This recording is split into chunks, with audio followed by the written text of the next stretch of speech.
Início de ano, normalmente expectativas são geradas. Será que eu me caso esse ano? Eu quero casar. Tenho a expectativa. Eu tenho a expectativa de conseguir o emprego. Eu tenho a expectativa de adquirir minha casa ou mudar de casa. Eu tenho a expectativa de ver meu filho formado ou entrando na faculdade. E assim a gente pode citar muitas e muitas expectativas que existem, porque é natural que o início de um novo ciclo gere isso. Encerrou um ciclo, começou outro, alguém diz que mudança de ano é só a mudança da folhinha, né? Virou a folha. E eu perguntei para uma pessoa como é que ele passou o ano, ele falou, como é que foi a virada do ano? Ele falou, olha, eu dormi do lado direito, acordei do lado esquerdo. Virei o ano dormindo na cama. Mas nós, seres humanos, gostamos de marcar. É uma característica do ser humano ter símbolos, ter sinais, ter memoriais, ter marcos na sua existência, celebrações. A Bíblia cita isto, por isso que quando o povo de Israel saiu, desde o início, Deus estabeleceu celebrações que em todo ano deveriam ser feitas. Uma delas, inclusive, marcando o início do novo ano, do novo ciclo. Celebrarmos o início de um ano é correto, é bom, e as expectativas fazem parte da natureza humana. Algumas pessoas têm colocado que um dos problemas nossos são as expectativas também. Elas são naturais, mas geram problemas, porque as expectativas, elas, em geral, produzem frustração, quando não alcançadas, não atingidas. Por isso que o início de novos anos, por causa do encerramento do que passou, muitas vezes, para muita gente, é tão difícil. Pessoas que estão tristes, frustradas, sei de gente que às vezes nem quer saber de vir cultuar a Deus. Uma vez conversando com alguém, não foi o caso deste ano, mas em um ano anterior a pessoa disse, pastor, eu não tive motivo para alegrar, eu não tive motivo para agradecer. Eu falei, não? Aí ela falou, não, aconteceu isso e aquilo. Aí eu lembrei daquilo outro, do outro e do fato de que a pessoa estava viva e tinha chegado viva até o final do ano. E do fato de que eu perguntei, se você morrer, você sabe para onde vai? Ela falou, eu vou para o céu. Eu falei, pronto. Isso é motivo de se alegrar sempre, de agradecer sempre. Então sempre há pelo que agradecer. Mas algumas pessoas estão frustradas porque tiveram muitas expectativas que não foram cumpridas. Expectativa é natural, mas como cristãos, nós deveríamos desenvolver esperança. E esperança é diferente de expectativa. Alguém diz que a expectativa é uma crença centrada num futuro que pode ou não se concretizar. A expectativa é volátil, por vezes enganadora, e muitas promessas, da maioria das vezes, quando alguém gera expectativa para você, não são cumpridas. Ano de 2022 é ano de campanha eleitoral. É ano de muita expectativa e muita frustração, principalmente no que vem depois.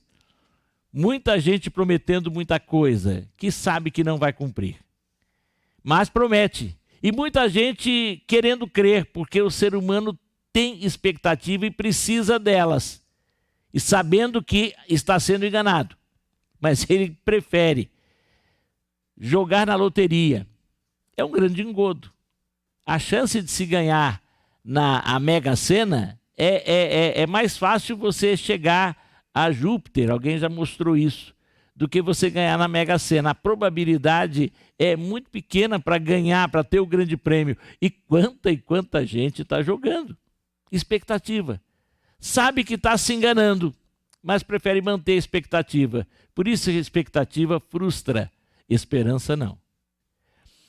Há um texto na palavra de Deus que chama muito a atenção, um texto profético, profecia é palavra do Senhor para nós, palavra que exorta, edifica e consola. E capítulo 9 do profeta Zacarias, o penúltimo profeta do Velho Testamento, o penúltimo livro do Velho Testamento, capítulo 9, dos versículos versículos 11 e 12 nós leremos agora, mas fique com o texto aí aberto. Zacarias 9, 11 e 12, na Nova Almeida atualizada. Vamos ler juntos? Em casa também, você que está participando do culto, leia conosco, faça essa leitura. Vamos dizer: quanto a você, Sião, por causa do sangue da minha aliança com você, tirei os seus cativos da cova em que não havia água. Voltem para a fortaleza, ó prisioneiros da esperança. Também hoje anuncio que lhes restituirei tudo em dobro. Obrigado, Pai, por tua palavra que é viva e eficaz. Senhor Deus, que possamos crescer na esperança. É o que te pedimos em nome de Jesus. Amém. Prisioneiros da esperança. Essa palavra, quando eu li a primeira vez, eu nunca tinha prestado atenção nesse versículo, eu achei, me impactou. Foi o título de um artigo, Prisioneiros da Esperança. A maioria das pessoas estão amarradas e cativas na desilusão, como eu disse, na frustração, e nesses últimos anos, na tristeza, e muita gente indo para a depressão. As pessoas estão presas a essas coisas todas. Mas a Bíblia manda aqui ser prisioneiro da esperança, porque a Bíblia está falando, e o profeta está falando para um povo que durante os últimos 70 anos tinham sido justamente cativos na Babilônia. Por causa dos pecados dos seus pais, Deus cumpriu uma promessa. Israel foi destruído, o templo foi destruído, e eles foram levados cativos para a Babilônia. Se tornaram escravos em terra estrangeira. O povo que se orgulhava de ter deixado a escravidão pela mão poderosa de Deus lá do Egito, torna-se escravo novamente por causa do pecado. E profecias tinham sido faladas, que eles ficariam 70 anos e ficaram 70 anos prisioneiros na Babilônia. Eles tinham passado por um período de desesperança total, de tristeza total, e agora eles são libertos, mas muitos não querem nem vir. Zacarias era um sacerdote, era de linhagem sacerdotal, e ele também foi chamado para ser profeta para o povo.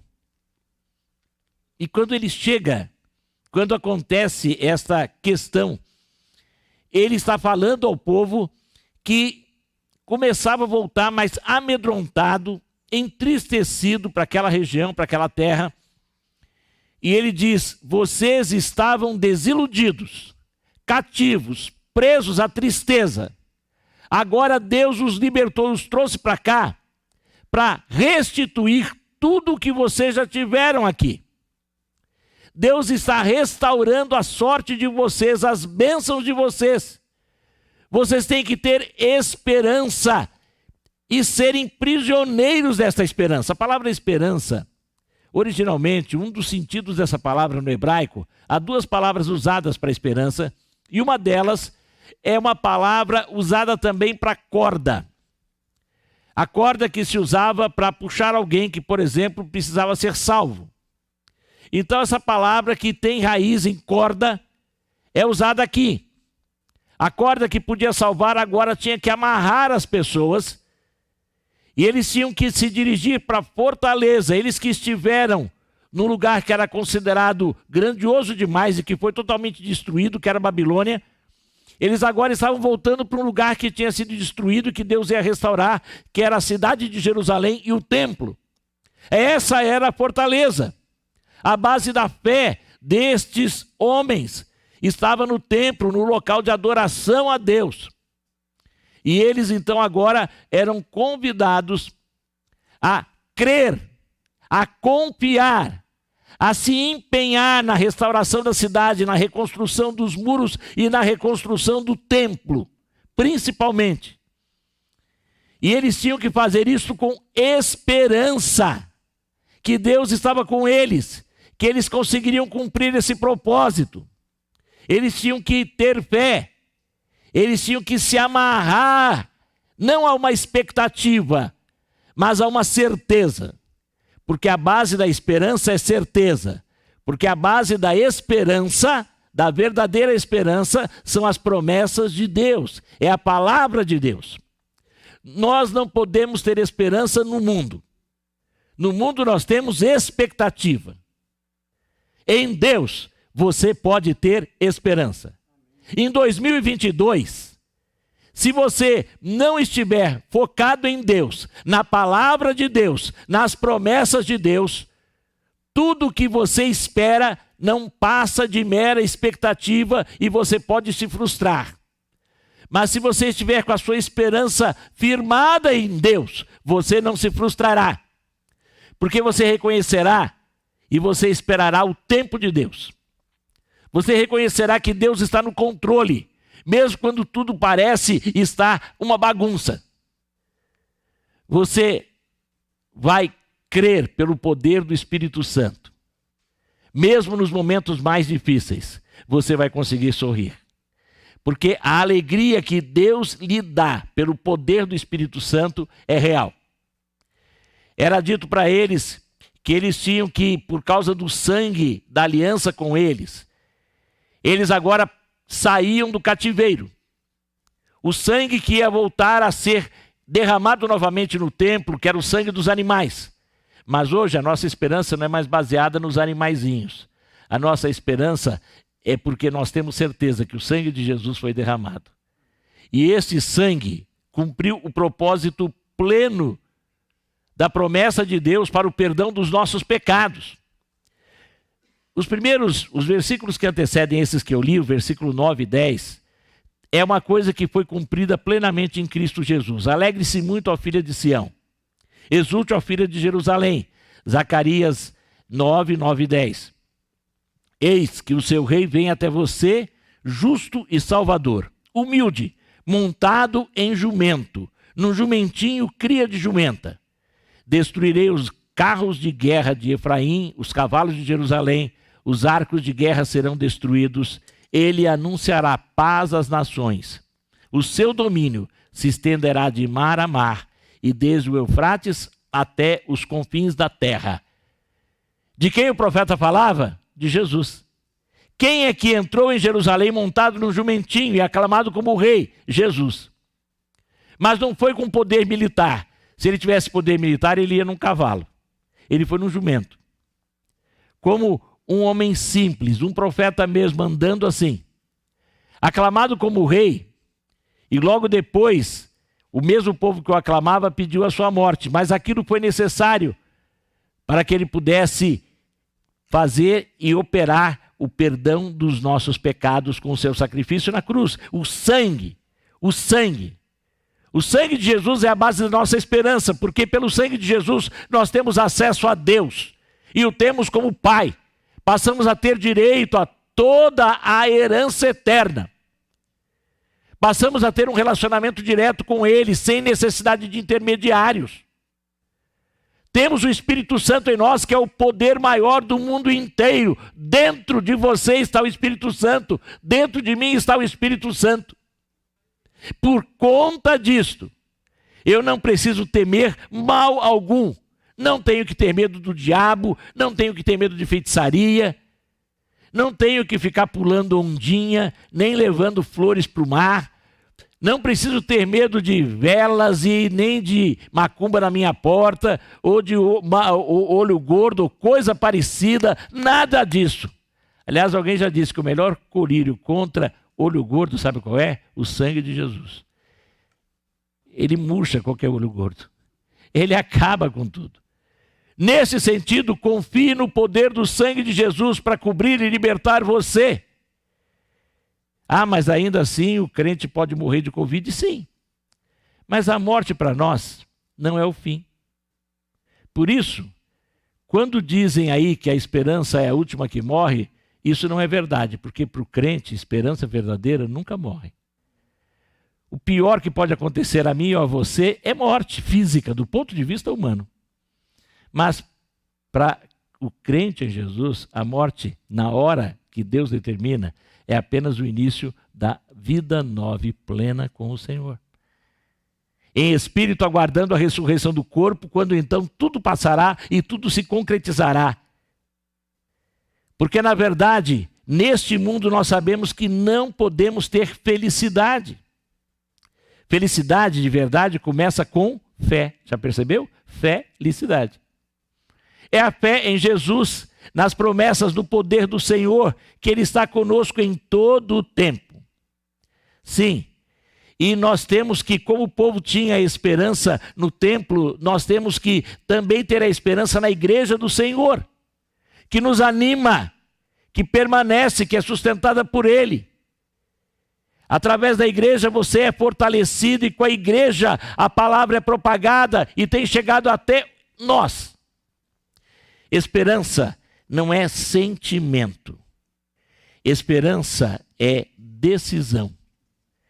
1 Coríntios 13 diz que sobram no fim de tudo a fé, a esperança e o amor.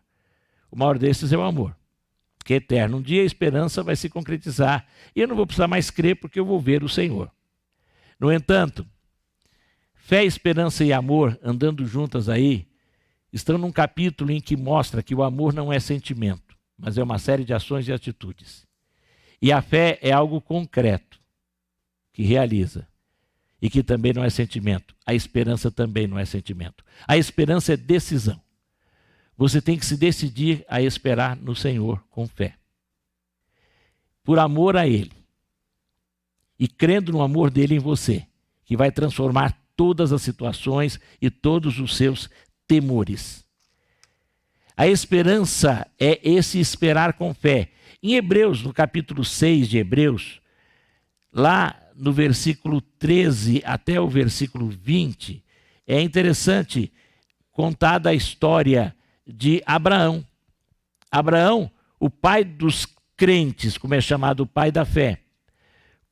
O versículo 13 de Hebreus 6 começa: pois quando Deus fez a promessa a Abraão, visto que não tinha ninguém superior por quem jurar, jurou por si mesmo, dizendo: certamente eu o abençoarei e multiplicarei os seus descendentes.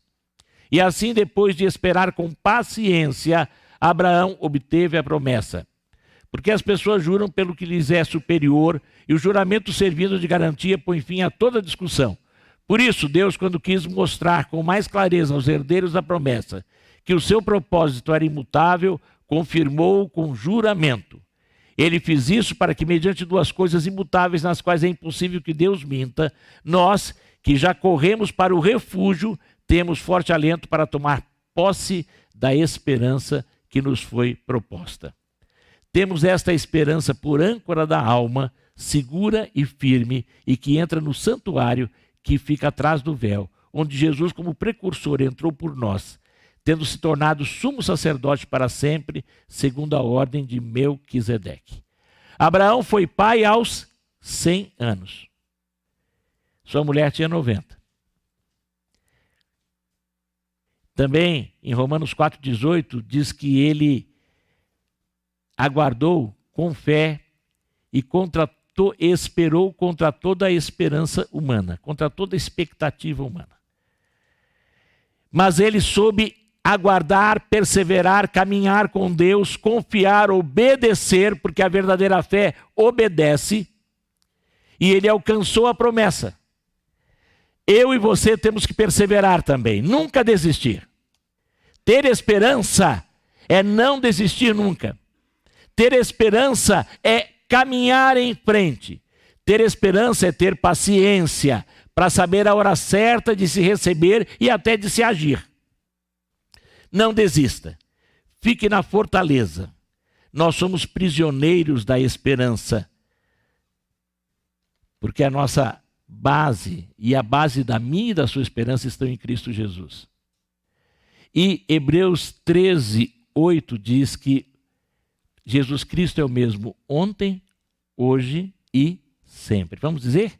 Jesus Cristo é o mesmo ontem, hoje e sempre. Governos mudam, até as opiniões dos cientistas mudam.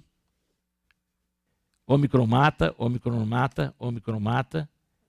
Faz assim, agora era H1N1, agora é H2N4. 4, daqui a pouco vem a 3, a 5 e a 6, com todas as 100 variantes possíveis.